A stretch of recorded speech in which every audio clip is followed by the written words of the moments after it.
Olá, eu sou Cíntia Ribas e começa agora mais um podcast dos aposentados. O programa de hoje tem a honra de receber ele, que é uma das maiores lideranças sindicais do Brasil, o presidente da Força Sindical, Miguel Torres, que também preside a Confederação Nacional dos Trabalhadores Metalúrgicos e o Sindicato dos Metalúrgicos de São Paulo e Mogi das Cruzes. Bom dia, Miguel, tudo bem? Obrigado, prazer é meu, Cíntia. Muito prazer aqui participando com vocês.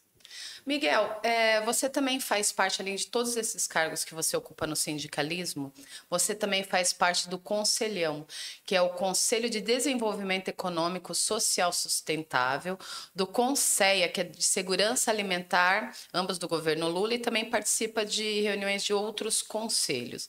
Sabemos que no governo Bolsonaro houve um desmonte tanto das proteções sociais, tanto das proteções trabalhistas.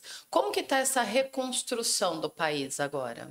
Olha, é bom lembrar que o que nós passamos até 2022, 2017 a 2022, foi um período muito nefasto para o Brasil, para os trabalhadores, para a sociedade no geral, principalmente para os trabalhadores e trabalhadoras. Nesse período de 17 a 22, toda a participação popular que nós tínhamos nos conselhos perante ao governo foram esvaziadas, né? Então, quando o companheiro Lula ganha a eleição, ele reativa a participação dos sindicatos nos conselhos, que é muito importante ele estar participando. Então, ele reinstala o Conselhão. Hoje o Conselhão tem mais de 300 delegados de toda a sociedade civil organizada. Reinstala o CONSEA ele continuou funcionando, mas esvaziado. Hoje o CONSEA é sobre alimentação, né? Hoje é bem ativo. E tem outros conselhos dentro de cada ministério, né? Tem o conselho do CNDI, dentro do MEDI, que também fala da questão do desenvolvimento, da retomada da reindustrialização, a nova indústria Brasil, que é muito importante, sabe dessa. Então, eu acho que deu um ar e esperança, né, para que a gente possa esquecer, não, mas corrigir o que foi feito nesses anos que nós passamos aí. E reconstruir também essa política voltada mais para o social, né, Miguel? Porque houve um desmonte tanto na destituição, no encerramento de algumas pastas, ministérios. E tá dando trabalho reconstruir tudo isso? Tá, né? Só lembrando que o primeiro ato do ex-presidente foi esquartejar o Ministério do Trabalho. Né? O primeiro ato dele foi esquartejar. Dividiu o Ministério em 4 secretarias, jogando uma secretaria para cada ministério, e nós vimos o que aconteceu no Brasil. Uma precarização no mundo do trabalho, nas condições de vida dos trabalhadores, no local de trabalho. E a hora que o Ministério retoma, ainda mesmo no governo anterior, ele retorna só para fins eleitorais. Não manteve o protagonismo que o Ministério sempre teve. Agora, em 2022, que nós conseguimos trazer de novo o protagonismo, mas ainda falta. Falta funcionários, falta estrutura. Então, nós temos um trabalho muito grande de a gente pôr de pé isso, porque é o social. Né? Você vê tudo que se fala em social no Brasil, tem um debate muito intenso, e nós sabemos as dificuldades que o presidente Lula está tendo. Que nós elegemos o presidente Lula, mas não elegemos o Congresso Nacional. É verdade. Então, toda e qualquer votação de interesse social tem que negociar, tem que ceder ministério, tem que fazer alguma coisa. É isso, nós vemos toda hora uma faca no pescoço. Porque nós não elegemos deputados federais dentro do campo progressista. Então, nós precisamos corrigir isso, né? E a gente tem que pensar como fazer isso para mudar nas próximas eleições a nossa participação. Costumo dizer que nós, em 2022, nós ganhamos eleições, mas não matamos o demônio. Nós só fechamos a porta do inferno. Você vê, toda hora tem. Você vê em São Paulo hoje, a loucura que está, né? Vocês vão ver, né?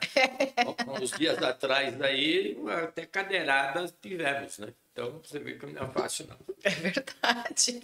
E o bom do governo Lula é que ele conta com a participação do sindicalismo, né? Ele abre espaço para o sindicalismo fazer essa reconstrução junta. E é o que vocês defendem, as centrais defendem, principalmente Força Sindical, é fortalecer o Ministério do Trabalho, fortalecer a Previdência, fortalecer todas essas pautas que fazem diferença.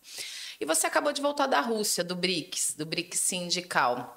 Você apresentou uma demanda no seu discurso que você pediu que todos os Estados membros de todos os Estados-membros do BRICS, maior empenho à iniciativa do Pacto Global pela Justiça Social. Qual o balanço que você faz do BRICS?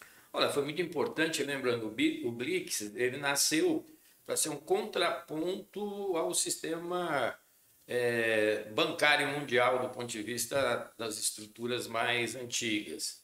Então, essa unidade desses 5 países, quando começa o BRICS, na realidade começou com 4, depois a África entrou, causou uma reviravolta nesse cenário econômico. Tanto é que a população dos países do BRICS hoje é 41% da população mundial. Então, há um mercado que esse que tem. A novidade desse ano é que foi homologado mais 5 países que entraram, né? Irã, Etiópia, Arábia, os outros 2 não vou lembrar aqui, mas países importante essa entrada, porque vai abrindo a maneira de pensar uma estratégia de termos até uma moeda do BRICS, em contraponto até essa questão do dólar, que é uma moeda mundial, mas o BRICS podia ter uma moeda. Sim, sim. Então isso é importante. Eu acho que essa discussão está crescendo, está ficando madura. Então o BRICS, nessa reunião nossa, ele aprovou critérios de entrada de mais membros, então não fechou a possibilidade, então ele tem a crescer ainda. Então, nos ajuda. Uma ideia, o PIB desses países que hoje compõem o BRICS são 30% do PIB mundial. Muito então, importante. Então, é muito né? forte. É fundamental. Né? Agora, é lógico que ele sofre ataque, que os interesses da Europa, dos Estados Unidos, não estão no BRICS. Né? Então, vai ter uma luta aí. Os países europeus, né? Agora, tiramos como importante também alguns pontos lá, 4 pontos que tiramos. Desenvolvimento de um sistema de orientação vocacional e educação profissional ao longo da vida. Por quê? A expectativa de vida da população, não só no Brasil, mas no mundo, ela aumentou. Aumentou. Então, você tem atividades que requerem uma educação permanente para você se manter. Qualificação, né? Se manter no mercado. Sim. Né? A gente sabe a necessidade. Ainda mais com as tecnologias, né? Então, isso vai atacando. Emprego de plataforma, o papel no mercado de trabalho na regulamentação dos trabalhadores em plataforma. No Brasil, nós estamos trabalhando aqui a regulamentação, mas é um problema no mundo inteiro. A desorientação que as plataformas causam no mundo do trabalho. A gente vê os companheiros do Uber, da 99, os companheiros de entrega de moto, de carro, eles são os mais visíveis, mas existem outros setores da economia que estão indo para a plataforma. É uma maneira de precarizar o trabalho. E jogam na cabeça desses companheiras que eles são empreendedores. Né? Na realidade, eles são escravos de um sistema. É verdade. A empresa não paga os impostos que precisa pagar, tira esses companheiros, não tem a previdência. Essa situação se agravou na pandemia, né? Na pandemia aumentou muito. Agora, no mundo todo está o mesmo problema. Entendeu? Então, nós estamos trabalhando, então essa aqui foi importante. Garantir o trabalho seguro e seguridade social para todos os empregados, eu acho que essa é fundamental. Nem todos os países têm um sistema, aliás, o Brasil é o único que tem um sistema universal. social. O SUS é um exemplo para o mundo, né? Então isso é muito importante. E desenvolvimento de apoio social para o cidadão dos países do BRICS. Então, ter um mínimo, uma carta que garanta o mínimo de direitos para todos os países. Porque nós temos países muito diferentes dentro do BRICS. Então, começar a trabalhar pontos que isso dá equilíbrio nessa situação. Então, eu acho que isso é um papel muito importante que o BRICS pode desenvolver e vai desenvolver.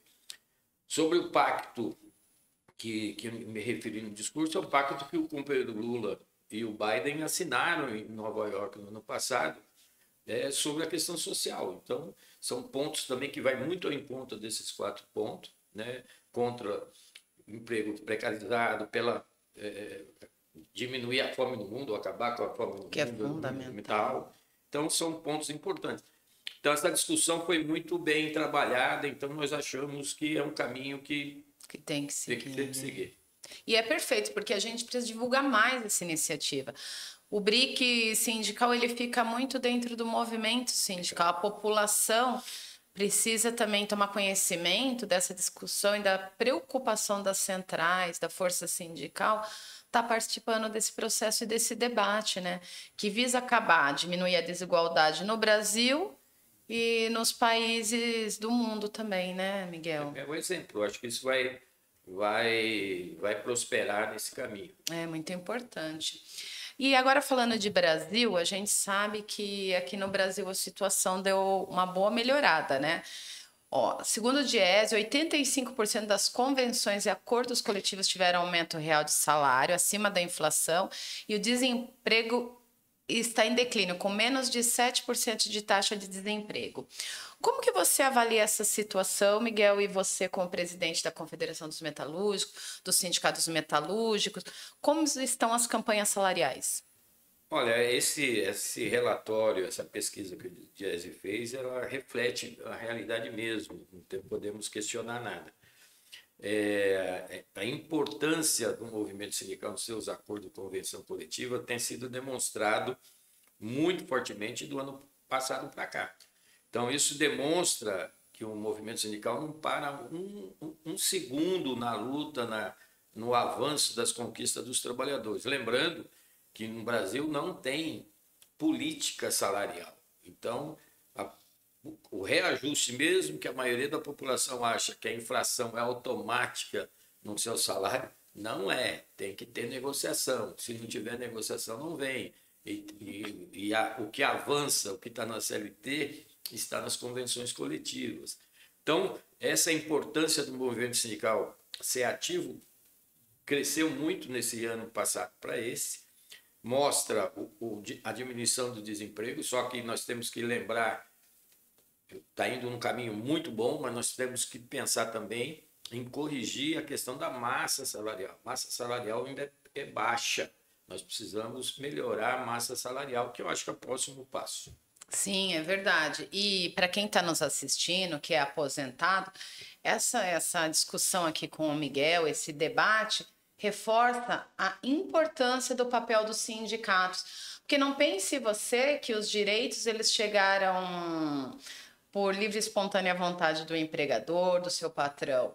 O movimento sindical ele tem que negociar muito, ele tem que ser muito preparado para lutar pelos seus direitos, porque se depender do patrão, cada vez você vai ter menos direitos, não é isso, Miguel? É isso mesmo, ele tem que estar muito atento que o patronato, hoje é lógico que as exceções existem, mas eles têm sempre tentar tirar o máximo possível, ter lucro. E às vezes o lugar que ele pode aumentar seu lucro é diminuir o custo com a mão de obra, que é onde que nós estamos, né? Então nós precisamos estar sempre o sindicato ali orientando, trabalhando na organização dos seus trabalhadores no local de trabalho, mostrando a organização. Com certeza a gente avança, como é o caso que nós temos avançado, e essa pesquisa do Diese mostra isso muito bem. Então, e a gente falando assim, a gente tem que destacar e frisar que o patrão ele nunca vai chegar com um benefício a mais e falar, ó, vamos colocar mais isso na sua convenção coletiva, no seu salário, vamos dar um aumento real para você, porque você está precisando. É um processo de negociação, né, Miguel? E o aposentado que está assistindo deve pensar, e o que eu tenho a ver com isso? Tem muito a ver. Porque quando o sistema é fortalecido, quando tem mais emprego formal, mais emprego de qualidade, isso sustenta a previdência social. E a sustentação da previdência social faz com que você tenha benefícios cada vez melhores. Isso requer a valorização da aposentadoria. Está tudo interligado, né, Miguel? Uma coisa tem a ver com a outra. E a gente falando de aposentado, você está engajado na luta pela revisão da vida toda. Me fala um pouquinho, qual que é a justeza dessa pauta, a necessidade de lutar por isso? Olha, nós sabemos, né, que os trabalhadores que se aposentam, muitos continuam trabalhando e contribuindo, né? Sim. Então, é essa a diferença que nós estamos pleiteando, que o trabalhador tem o direito de escolher qual é a aposentadoria dele, antes da aposentadoria, a hora que se aposenta, ou depois que ele continua contribuindo. Então, não tem nada mais justo. O que nós estamos agora nessa batalha judicial no Supremo é que o Supremo entenda. No passado ele já entendeu que podia ser isso, mas mudou de posição. E nós estamos trabalhando agora com ações, a CNTM, que fez essa ação de revisão da decisão do Supremo. Então, nós estamos esperando agora que tem um julgamento virtual, que a gente consiga dar essa garantia aos trabalhadores que escolham qual é a aposentadoria que ele quer. Ou aquela que ele se aposentou na época que ele teve o direito, ou deu entrada e foi concedido, ou uma agora depois que ele teve essas contribuições, com certeza vai aumentar o seu salário, a sua remuneração. Então, isso é muito importante. Que ele tem o direito de decidir o que é melhor para ele. Pelo menos isso, né, Miguel? Porque continua pagando. É que a gente tem que estar mexendo, lutando. Sim. Porque se ficar quieto, eles tentam sempre diminuir. Né? E quanto maior a mobilização, mais gente nessa luta, mais possibilidades de vencer, né? Porque tudo a gente consegue na pressão, na luta. Tem sempre um termômetro na sociedade.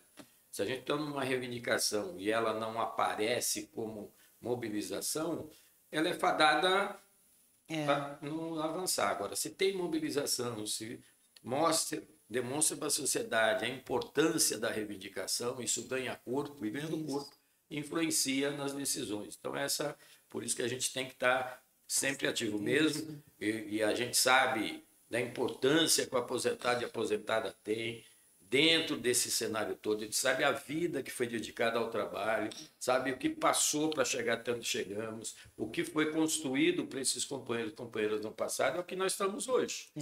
Então, nós temos que trabalhar para melhorar essa condição. Defendemos também, Cíntia, que nós temos que ter, e essa é uma luta antiga, a infração do aposentado pensionista é diferente da infração dos trabalhadores normal. Sim. Então, nós temos que achar uma maneira de ter esse reajuste, porque hoje, dentro do programa de valorização do salário mínimo, o aumento real vai até quem ganha um salário mínimo. Isso mesmo. Aposentado. Nós achamos injusto. Sim. Nós temos que, por isso, senão daqui a pouco vai achatar. Sim, já está, né? Então, vai sumir, né? Vai sumir. Então, nós defendemos que o índice de correção tem que se estender para todos os aposentados, os benefícios, e ter uma inflação que realmente reflita o que é a vida do aposentado, que é mais custo do que para o trabalhador dentro que não é aposentado. Então, tem que achar um caminho para conciliar isso. As condições de vida do aposentado, elas são muito mais altas para sustentar, né, Miguel? A gente tem a subseção do Diese aqui dentro, e o Ayrton é o nosso técnico responsável, e ele sempre apresenta os índices do custo de vida do aposentado. Para manter uma condição de vida, ele gasta muito mais, porque é medicamento, muitas vezes ele é arrimo de família, é médico, a gente sabe... Mobilidade. Sim, mobilidade. E a gente sabe que quando aposenta, muitas vezes reduz, na maioria dos casos reduz. O benefício não é compatível com o rendimento que ele tinha na ativa. Então, por isso a importância de ter esse índice. O sindicato está muito preocupado com isso. É uma boa luta. Sim. E falando para você que está nos assistindo, você que ainda não é associado, entre em contato conosco e se associe, fique por dentro da nossa pauta, das nossas discussões e do que o sindicato tem a oferecer para você. São mais de 500 serviços e benefícios voltados para você. No momento da associação, você escolhe entre os 3 programas disponíveis, que é o Viver Melhor, o Viver Mais Saúde e o Viver Saúde. E além deles, você tem muitos programas e serviços que as subsedes, mais de 80 subsedes, Miguel, o sindicato tem para oferecer para o associado, oferece para você poder desfrutar, ter seu lazer, seu entretenimento, manter sua saúde em dia. Então, nos procure. Está esperando o quê? Pegue o telefone aqui embaixo e entre em contato conosco. Agora, Miguel, voltando para os aposentados e para o tema eleitoral, você deu uma pincelada ali falando da importância de elegermos candidatos comprometidos com a população. A gente sabe que tem muita coisa que não presta por aí, mas a gente sabe que tem muita coisa que presta. Qual a importância da população e do idoso escolher candidatos que têm um histórico político e não candidatos que apareceram aí na modinha, nas redes sociais ou que são celebridades? Então, nós temos um problema hoje no Brasil, que é a representação que nós temos no legislativo, ela é bem menor do que a gente teria direito do ponto de vista do sistema eleitoral que nós temos. Hoje nós estamos subrepresentados na Câmara de Vereadores, na Assembleia Legislativa, na Câmara dos Deputados em Brasília, no Senado. Estou falando só do Legislativo. Então, nós temos hoje no Brasil um sistema eleitoral que é proporcional. O que se entendemos por ser proporcional? Que a sociedade, dentro das suas camadas sociais, elas vão ser representadas proporcionalmente. Se nós, trabalhadores e trabalhadoras, somos a maioria da população, o que justifica nós sermos a minoria dentro de todas essas representações legislativas? Então, alguma coisa errada. Então, a culpa de quem? É nossa. Nós estamos votando nas pessoas que não nos defendem, não conhecem o que nós precisamos, não conhecem a nossa realidade. É isso que está passando hoje dentro da Câmara Federal, por exemplo. Né? Vocês têm acompanhado a luta que é quando entra um projeto que tem alcance social dentro do Congresso Nacional, é a guerra que é para poder aprovar um projeto de lei. Né? Nós vimos aí na questão da política de valorização do salário mínimo, a discussão que foi feita e teve que fazer muitas negociações, porque nós não temos uma base para poder garantir uma votação. Que nós somos a maioria e não temos a maioria. Então, isso é muito grave. Conseguimos aprovar um projeto de lei da igualdade salarial entre homens e mulheres. Foi uma guerra dentro do Congresso Nacional, porque as bancadas que são conservadoras é muito maior do que a dos trabalhadores. Então, tivemos que negociar. Então, o governo teve que negociar. Podia estar melhor? Lógico que poderia, mas nós não fizemos os deputados necessários para estar defendendo os nossos interesses. Isso aconteceu nas Assembleias Legislativas e também nas câmaras municipais. Teremos eleições agora, municipais, dia 6 de outubro, em todo o Brasil. Né? Então, a sugestão da Cíntia, vamos pesquisar o perfil das pessoas, se realmente ele tem interesse em nos defender uma causa, defender um projeto que nos leve, né, à tranquilidade que a população mais carente precisa. Nós estamos vendo em São Paulo essa briga. A semana aí deu até cadeirada. Né? A turma vê que nível que nós chegamos. Agora, e uma pessoa que você viu aí, pessoas que chegam desconhecidas, ganham de uma hora para outra uma notoriedade e a gente sabe que não vai para frente. Então, nós precisamos conscientizar. Nós somos a maioria da população, nós temos que ter a maioria nas câmaras municipais, nas Assembleias Legislativas e na Câmara Federal e no Senado. Agora, depende da gente, não ficar indo pela musiquinha, indo pelo WhatsApp, indo pelo Instagram, porque ali todo mundo é bonito, todo mundo faz, e na realidade, se a gente não pesquisar, nós vamos ver que nós podemos piorar o que já está ruim. Tem que deixar claro que o presidente não governa sozinho.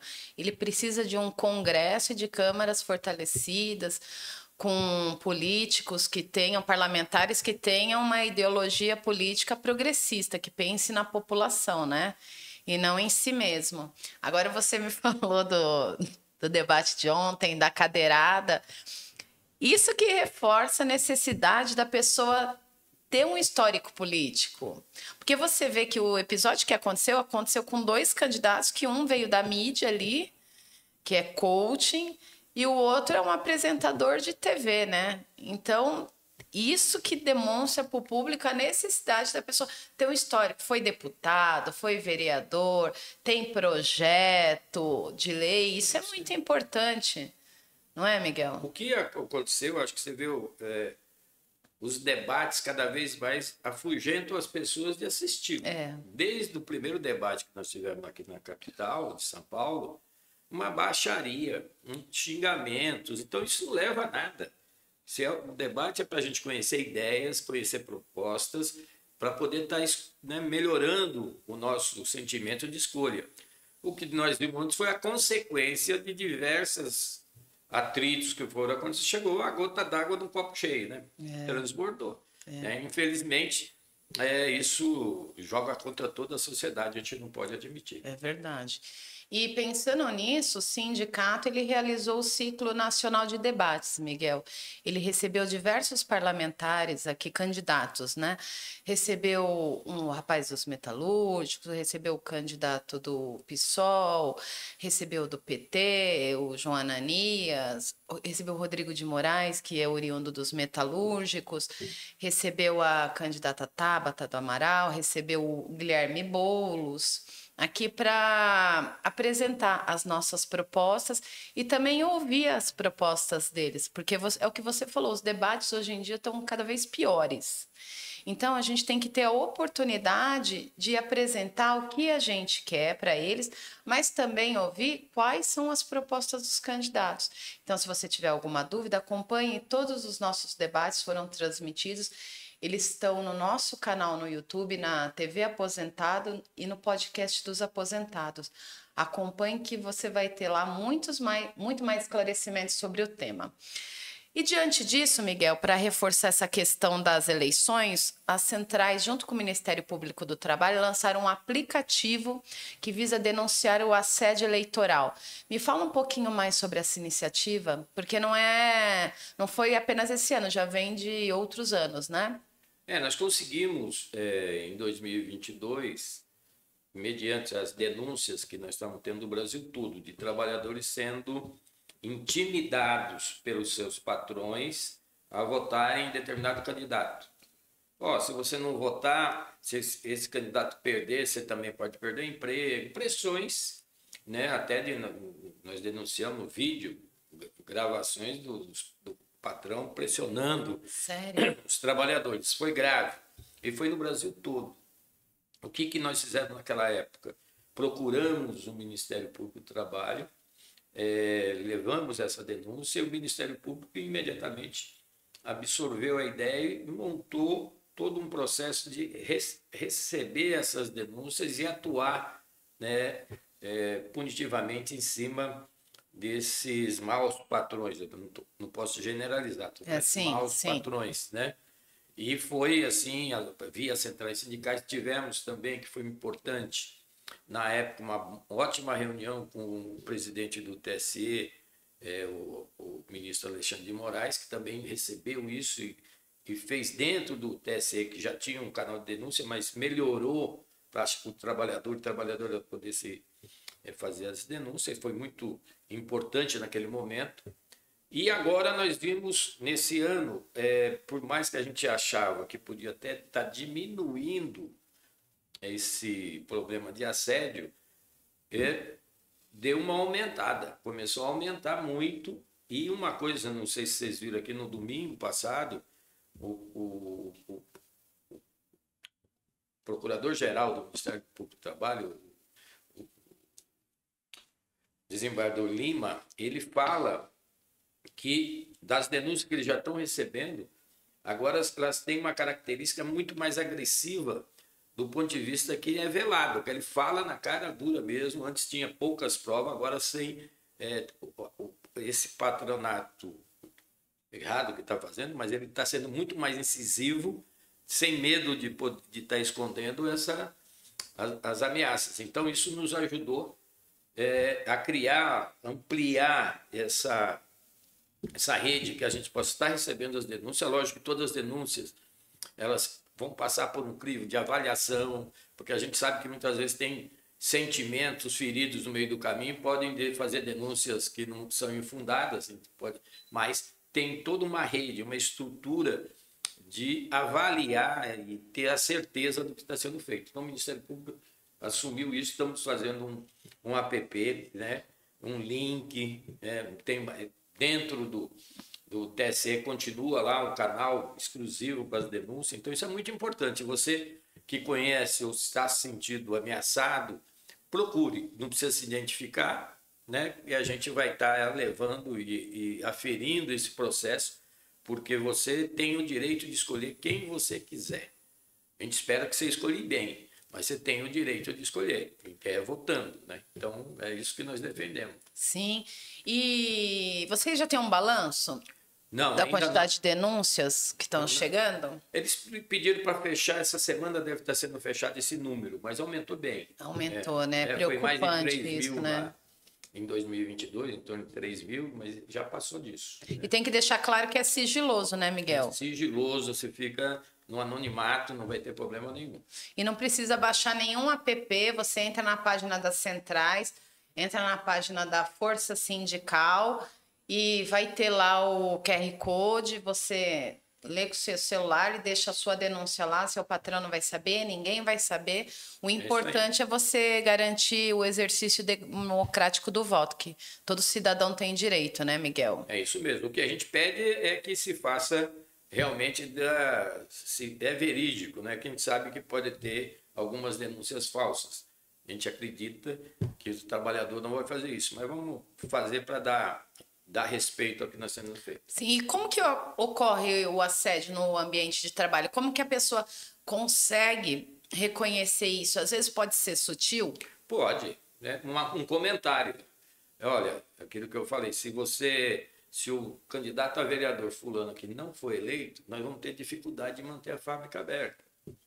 Se o vereador fulano de tal não conseguir se reeleger, nós vamos ter problemas aqui, vamos ter que mudar de lugar e você pode perder o emprego. Então, vamos pensar na coletividade, de maneira a induzir as pessoas a apoiar o candidato que aquele mau patrão está tentando fazer a cabeça dos trabalhadores. Uma dúvida, pode levar candidato no ambiente de trabalho para falar assim, eu apoio esse candidato e distribuir santinhos, levando o trabalhador, o empregado a votar nele, induzindo o trabalhador a votar nele? Olha, hoje não tem uma legislação disso. O que não pode é ser obrigatório.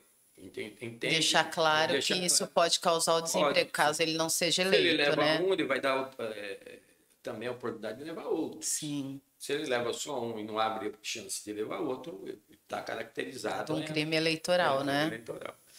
Tá certo. Então, é isso aí. Você que se sentir pressionado, notar qualquer indício de assédio eleitoral, entre em contato com as centrais. O Sindinap também deve aderir a essa campanha, a gente já manifestou apoio.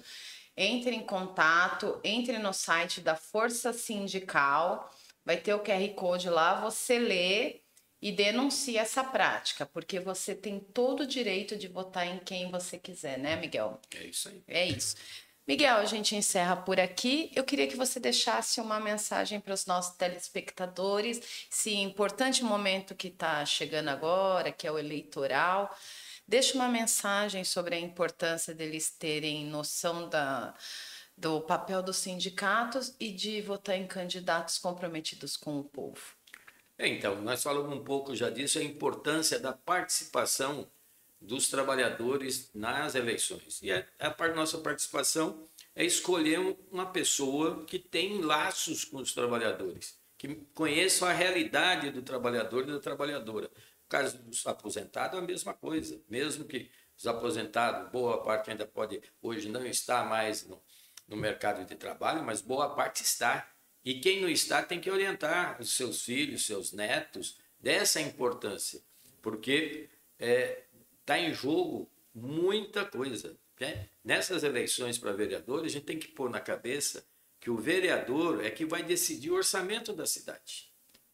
Se a gente não tiver vereador lá que pense na cidade como uma cidade que traga benefício para a população, nós vamos ter um grupo de vereadores que vai trabalhar ou vai fazer o orçamento para as classes ricas. Quem precisa do setor público, quem precisa dos serviços públicos, são os trabalhadores, trabalhadoras, a população mais pobre.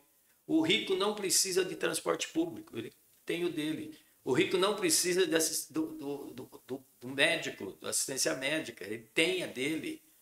O rico não precisa da escola pública, ele paga, né? Não precisa da segurança pública, ele tem.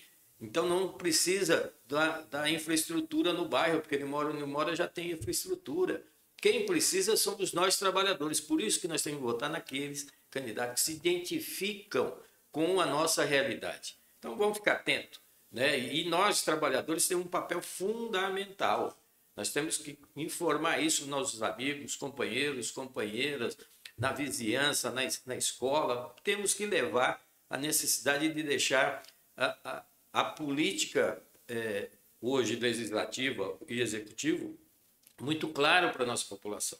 Porque quem vai sofrer depois de uma mal eleição somos nós mesmos. O que está ruim pode piorar, então vamos estar atentos. E nós temos uma frase que a gente diz muito, e porque, ainda mais aqui falando com os aposentados, a gente sabe a luta que foi feita, tudo que nós temos até hoje foi construída por hoje a maioria que está aposentado. Né? Conquistas históricas, como o 13º salário, e muita gente acha hoje que o 13º salário é uma coisa que o patrão dá para os trabalhadores. Né? A gente sabe que teve luta. Nesse prédio aqui, só lembrar, em 62, ele foi cercado pela polícia, que nós fizemos uma greve aqui nos metalúrgicos na época de 30 dias. E foi daí que saiu o abono de Natal, se transformou no 13º. Então, diversas lutas, redução de jornada de trabalho, licença maternidade, paternidade, veio da luta. E eu falo para vocês, e vocês conhecem muito bem, não existe um direito que os trabalhadores têm. Não existe um que não foi conquista, que não foi o sindicato que fez, que não foi na organização dos trabalhadores que conquistou. Nada veio de graça. Né? Então, vamos ficar muito atentos nisso. E para nós, trabalhadores e trabalhadoras, só a luta faz a lei. Obrigado. Muito obrigada e até a próxima. Espero vocês na semana que vem. Tchau, tchau.